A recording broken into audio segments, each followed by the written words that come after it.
Hola, ¿qué tal? ¿Cómo están? Mi nombre es Miguel Castellanos.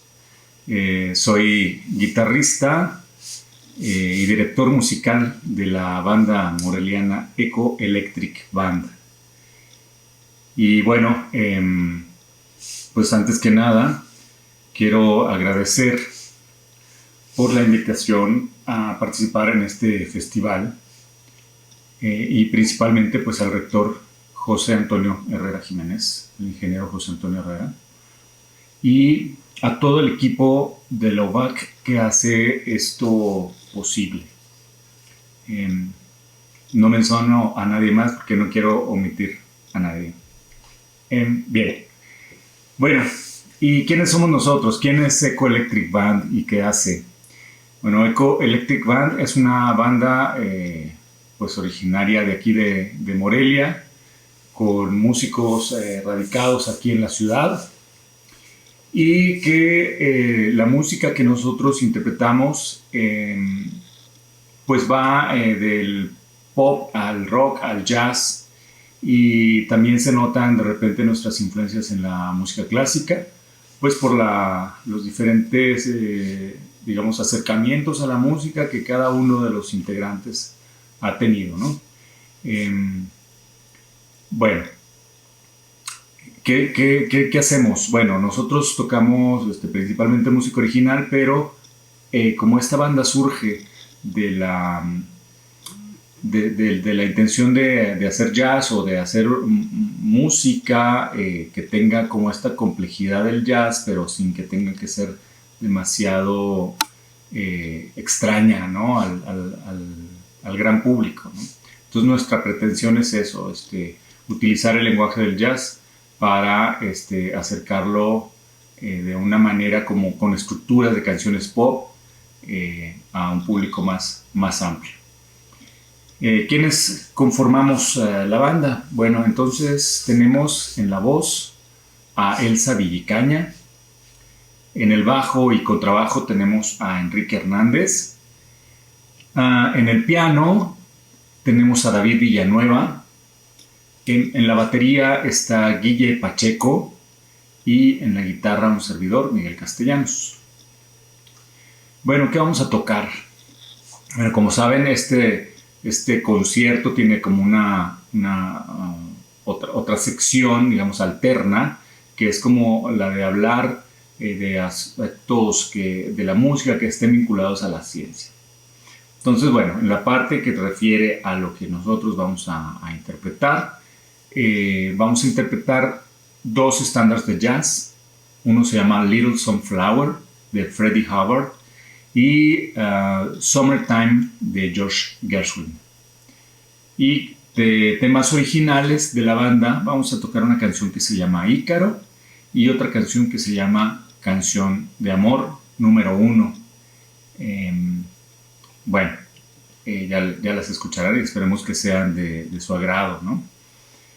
Bien, ¿y de qué se trata la charla que vamos o que voy a llevar a cabo, ¿no? La charla se llama La música y la captura del sonido. Evolución en los procesos para capturar el sonido y preservarlo. Bien, a manera, digamos, de introducción a este tema de la música y la captura del sonido, voy a hacer como soltar algunas ideas previas, ¿no? Digo que es importante la historia de la registración del sonido. Tendrá poco más de 150 años y en sus inicios era puramente mecánica, es decir, no estaba involucrada la electricidad. Pero bueno, ¿en cómo ocurre esto, no? Es decir, ¿cómo ocurren los desarrollos tecnológicos? ¿Cómo ocurren los inventos, no? Y yo digo que el hombre tiene, bueno, ya en este caso de la registración de sus ideas, tiene la necesidad siempre de preservar su legado, ¿no? Y bueno, esto lo tenemos muy claro en la registración, digamos, en este caso, en aspectos visuales de su vida cotidiana desde hace miles de años, ¿no? En algún momento de la historia del hombre devino la escritura, ¿no? Y eso vino a hacer que las ideas o la manera de pensar del hombre o de las personas eh, pudiera contarse con mayor sentido y perdurar en el tiempo. Y bien, si existía, digamos,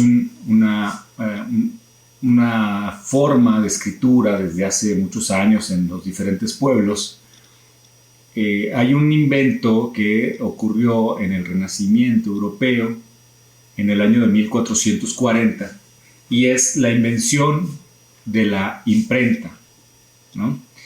Entonces, a partir de aquí, bueno, estos sistemas, digamos, de escritura o lo que se escribía, existían los escribanos que, digamos, se encargaban de redactar los textos, lo que fuera, ¿no? Cualquier tipo de texto. Pero ese texto era prácticamente único. Para tener una copia de ese texto, pues había otra vez que escribir todo, de principio a fin. Y si era, digamos, la Biblia, pues era una chamba muy grande, ¿no? Entonces, con la invención de la imprenta, digamos, la escritura o la impresión de la escritura pudo llevarse a cabo de manera más automatizada, digamos, ¿no? Entonces, aunque si bien no era nada fácil acomodar todas las letras en el sistema para generar las impresiones, pues una vez que ya estaba montado, eso se podría replicar muchísimas veces, o sea, hay un incontable número de veces.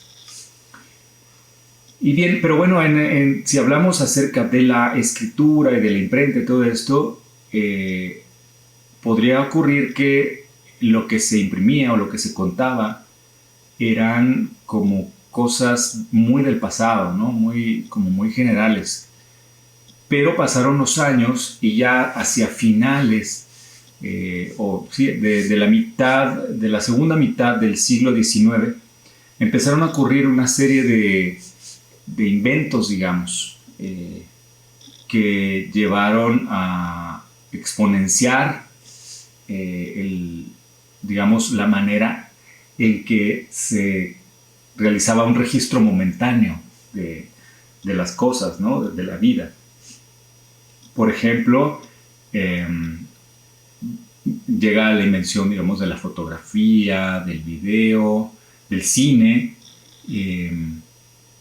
y también los primeros intentos para registrar la música. Entonces, bueno, para explicar cómo ha sido el desarrollo de la captura o de los procesos para capturar el sonido, lo he dividido, o generalmente se divide en 4 partes. La primera parte se refiere a la era acústica mecánica, es decir, los primeros aparatos que existieron para reproducir el sonido, que no necesariamente quiere decir que fueran expresamente hechos para reproducir música, pero bueno, existieron. Y la segunda parte es la era eléctrica, es decir, cuando la electricidad empezó a jugar un rol muy importante para el funcionamiento de estos aparatos en los que se registraba o se reproducía el sonido. La tercera parte es la era magnética, una era intermedia pero muy interesante, en donde ocurrieron descubrimientos, digamos, que llevaron a una captura de muy alta calidad en cuanto al sonido se refiere. Y la cuarta parte y última se refiere a la era digital. La era digital, bueno, es quizá la que estamos más familiarizados actualmente, porque, bueno, pues ya nos ha tocado a muchos de los que están viendo esto, seguramente, aunque sean muy jóvenes, les habrá tocado el disco compacto, el Laserdisc, el Minidisc, no sé, como varios formatos que se dieron en esta, digamos, en esta era digital. Y pues claro, ahora también tenemos los sistemas o el software en los que podemos registrar, en los que cualquiera puede registrar con una calidad muy alta en una computadora, ¿no? Ya sea PC o Mac.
o Mac.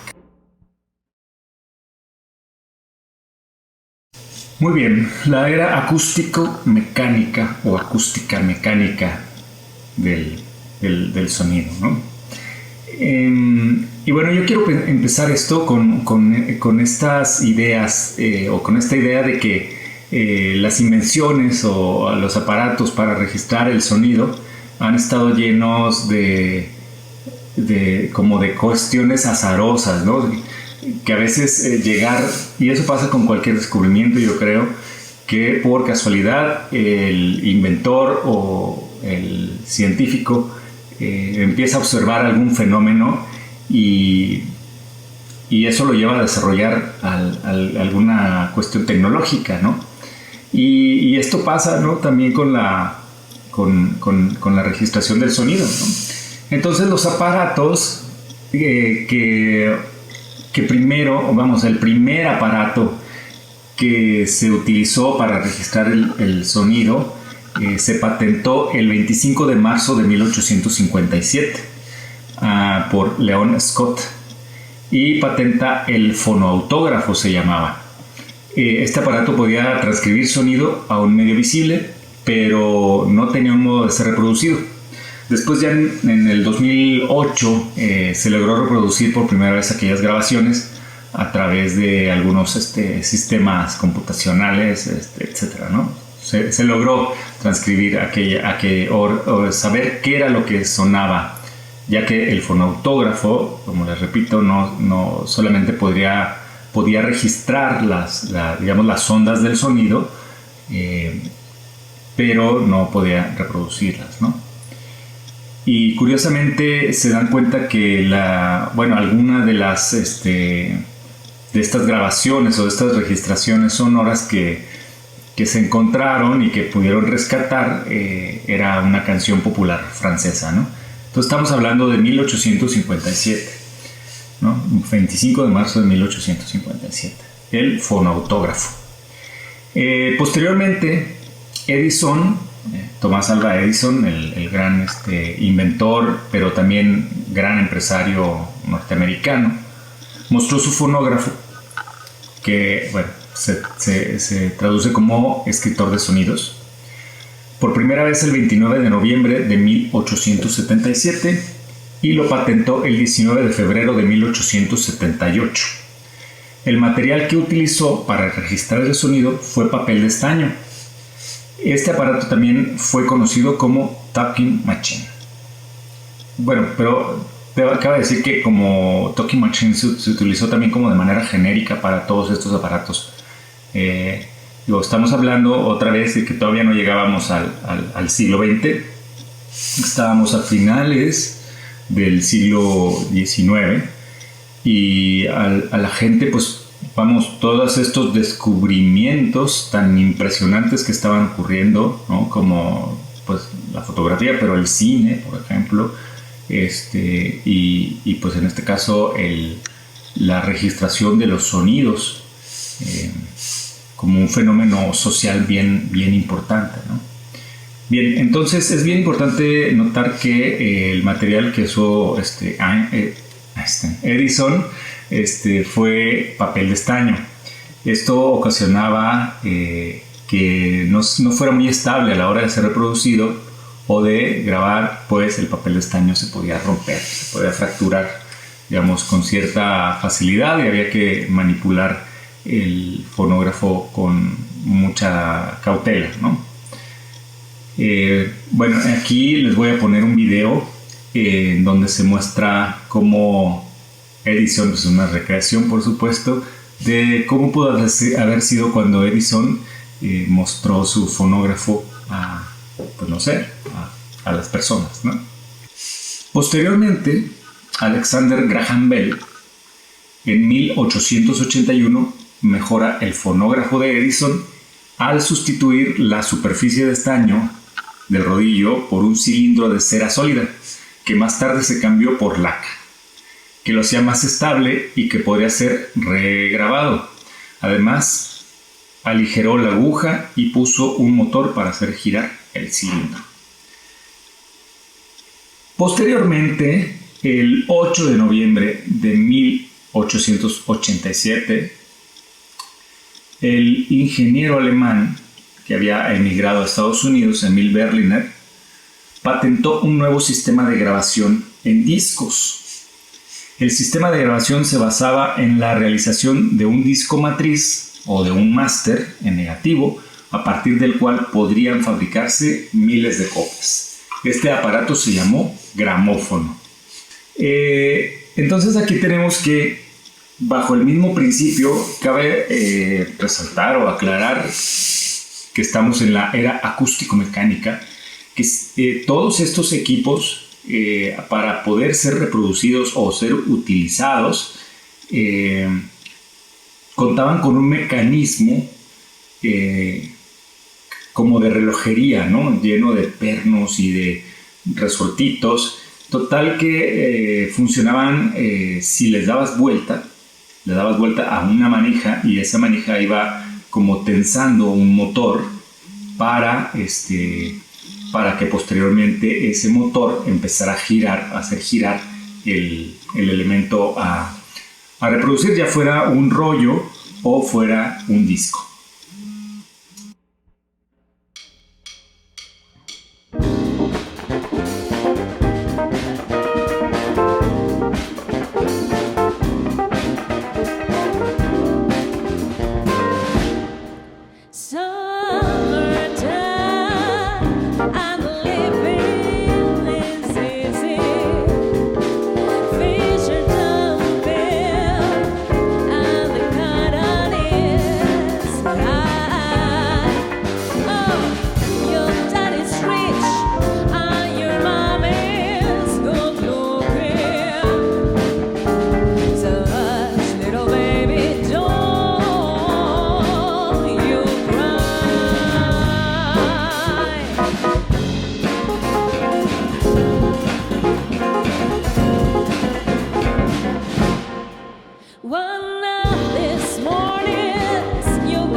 La era eléctrica.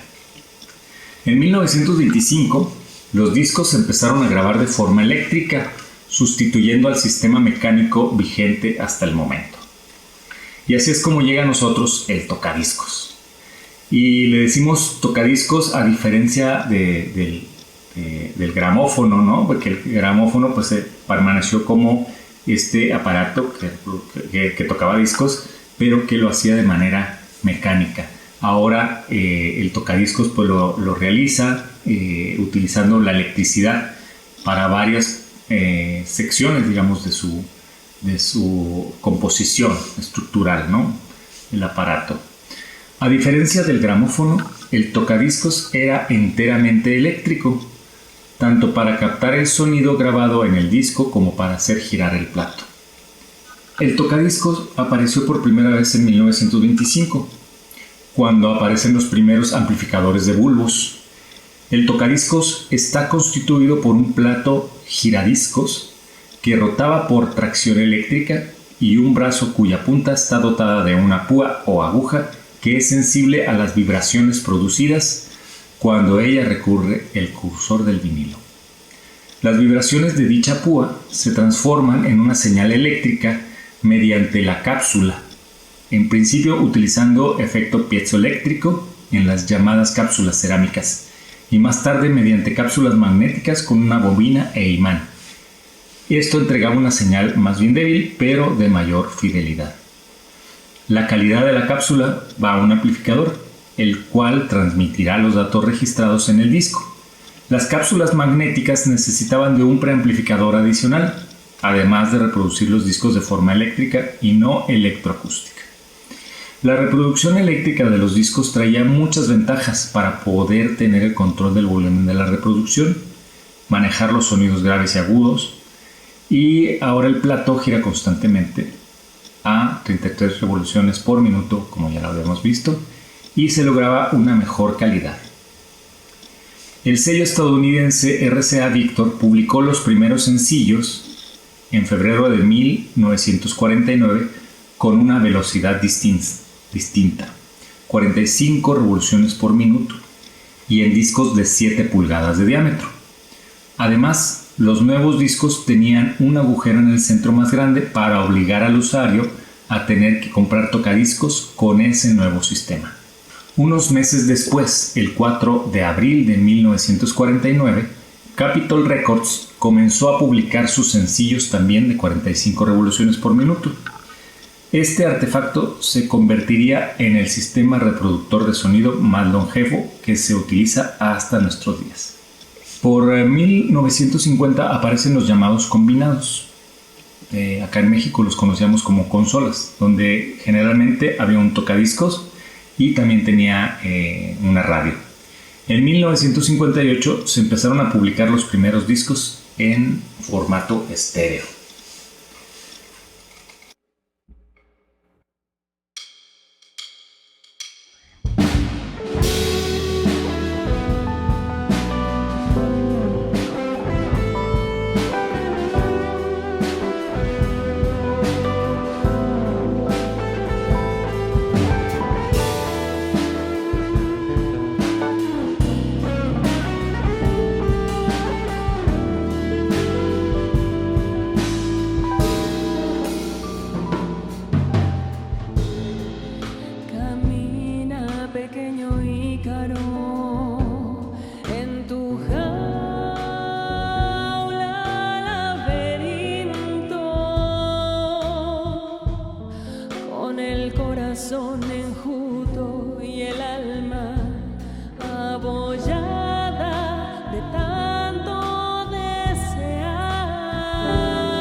Cierra tus ojos y mira adentro. Mira, mira, niño listo. El soberbio corre riesgos. Cuida bien lo que deseas, que la arrogancia tiene un precio. Fígaro, como un ave que ves volar. ¿Cuáles son tus intenciones para esta empresa echar a andar? Cuídate, no te acerques más al sol. La advertencia ya está hecha, que todo puede salir mal.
Cuando Thomas Alva Edison patentó el fonógrafo en 1878, ya existían experimentos que nos estaban llevando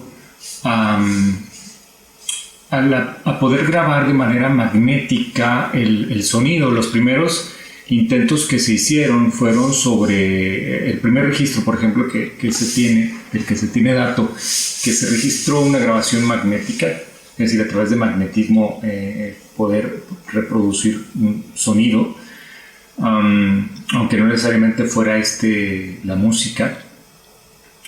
Fue sobre una cuerda de un piano, que a través de magnetismo intentaron hacer una registración de sonido. Sin embargo, la electricidad o la electrónica no estaba lo suficientemente avanzada como para poder amplificar esos sonidos, porque si bien se podían registrar, el nivel de volumen era muy, muy bajo. Y esto fue lo que llevó, después de muchos años, a la invención de algunos aparatos basados todavía en el fonógrafo de Tomás Alva Edison, es decir, que sobre un rollo estaba, embobinado una especie de cable, de alambrito, y que sobre a través de ciertos procesos se podía grabar magnéticamente el sonido. Esto tuvo aplicaciones ya después muy importantes durante la Segunda Guerra Mundial, pero seguía siendo como una fase experimental.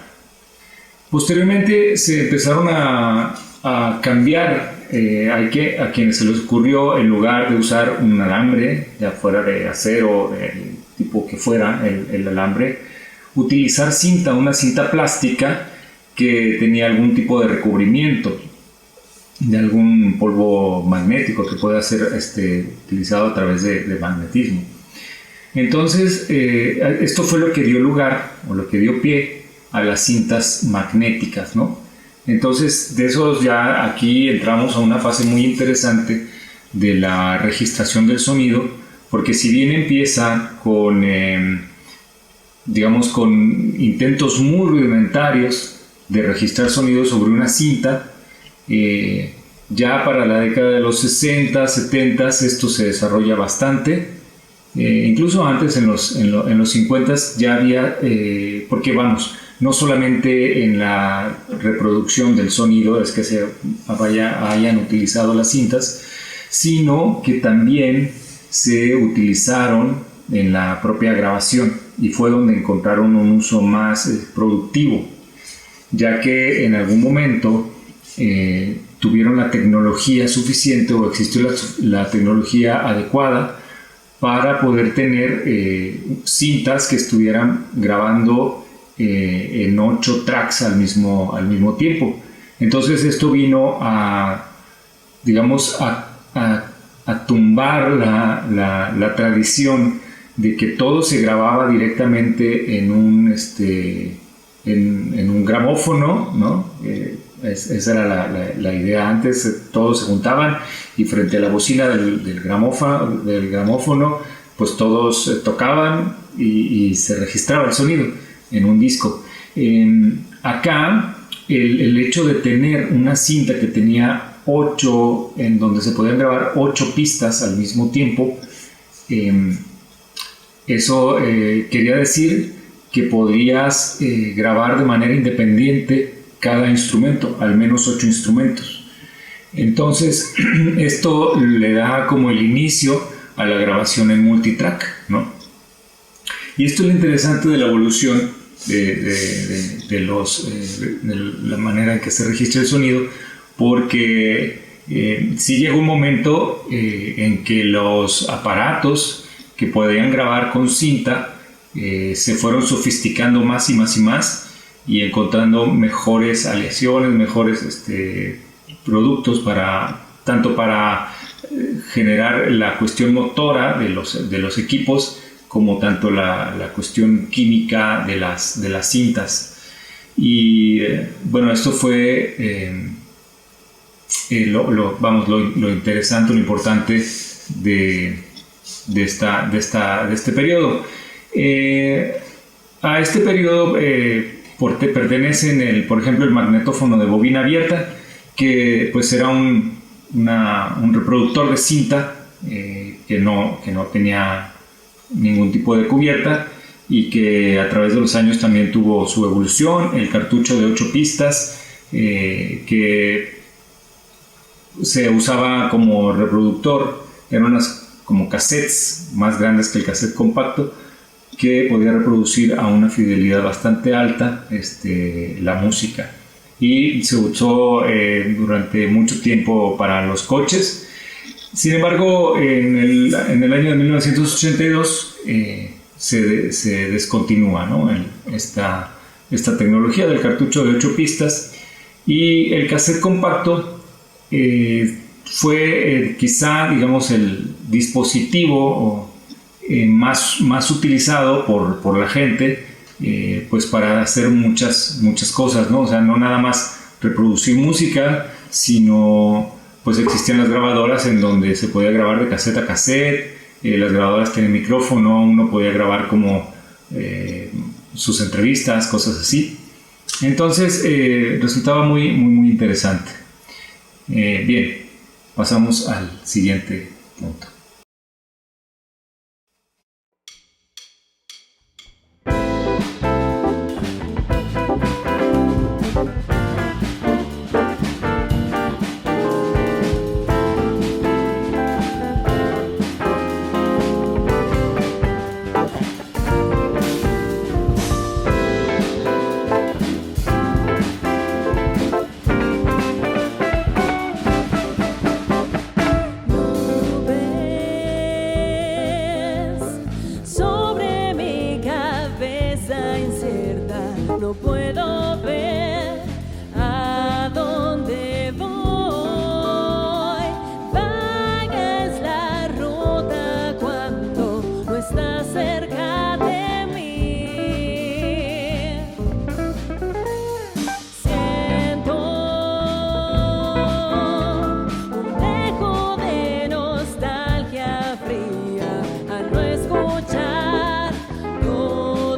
sonrisa una vez más me trae la felicidad.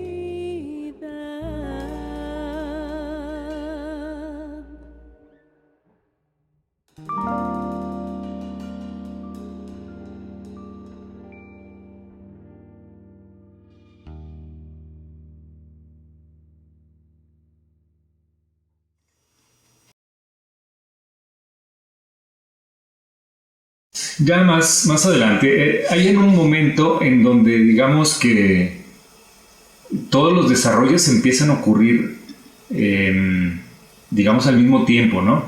Es cuando Tomás Alva Edison está inventando el fonógrafo, ya desde ese momento había científicos que estaban intentando registrar sonidos de manera magnética, ¿no?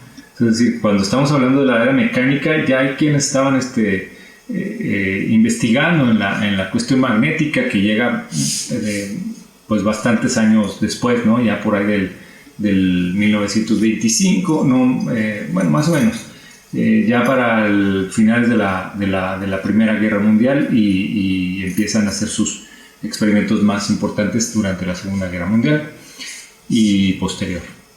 Entonces, bueno, ahora pasamos a la era digital del registro y reproducción del sonido, y se traslapa, digamos, un poco con la registración en cinta, en magnética, porque si bien el disco compacto, por ejemplo, se inventa en una época en la que todavía se usaba la cinta magnética para grabar, ¿no? Entonces ahí hay un momento en el que confluyen las dos, se graba en cinta magnética análoga y se imprime, digamos, en un dispositivo ya totalmente digital, que ya convierte la música en unos y ceros, ¿no?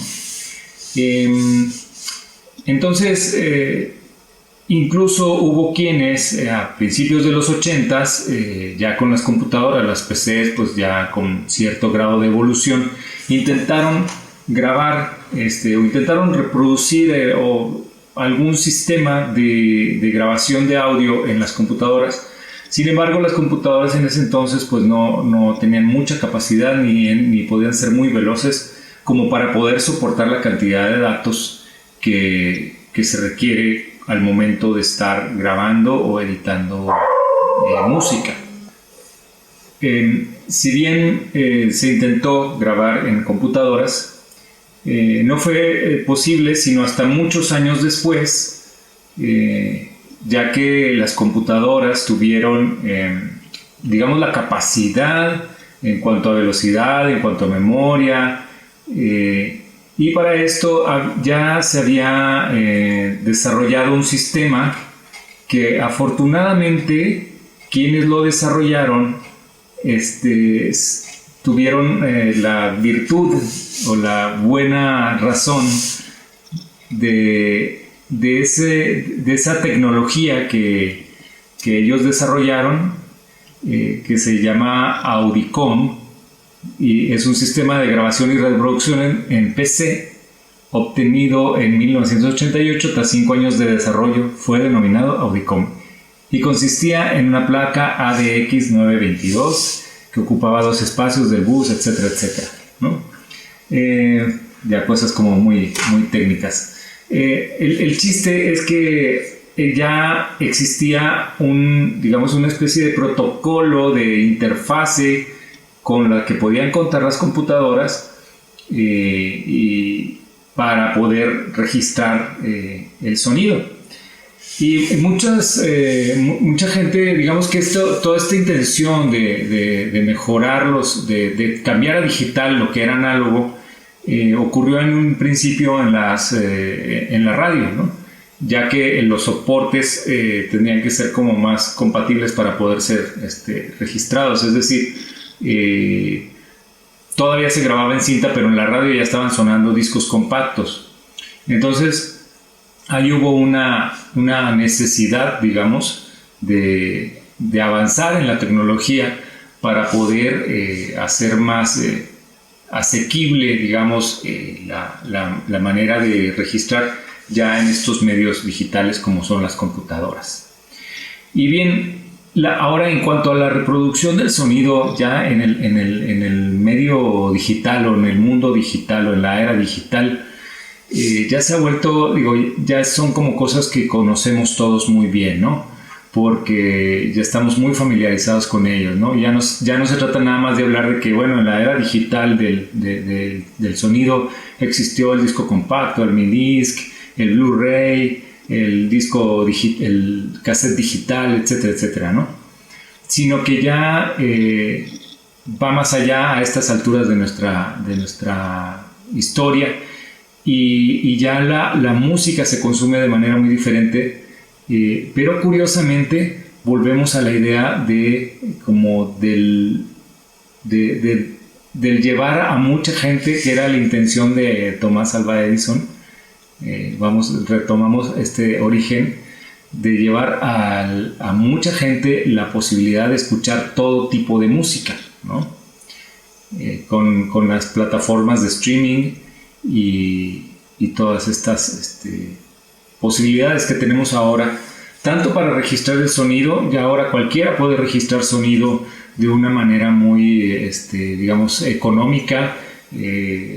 Algún estudiante, por ejemplo, puede llegar, comprar tener su PC o su laptop, comprar una interfase de 2,000 pesos, un micrófono de 1,000 pesos y con poco dinero tiene una calidad de grabación que no se imaginaron jamás en la época de Tomás Alva Edison, ¿no? Y pues se vuelve un producto sumamente accesible. Bien, espero que se haya quedado, les haya servido algo esta charla, que hayan disfrutado nuestra interpretación, y una vez más pues agradecemos a la Universidad Vasco de Quiroga por hacernos esta invitación, y pues nada, muchas gracias y hasta la próxima.